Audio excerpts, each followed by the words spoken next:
Try this simple and quick ragi kozhukattai.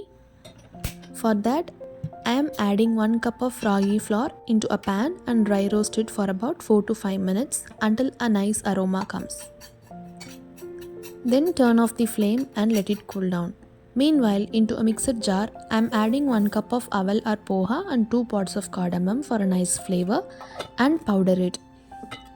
Into a mixing bowl, I am adding roasted ragi flour, powdered Aval and half cup of natu chakkarai. For a mild sweetness, you can add up to 1 cup and then a cup of fresh grated coconut and a pinch of salt.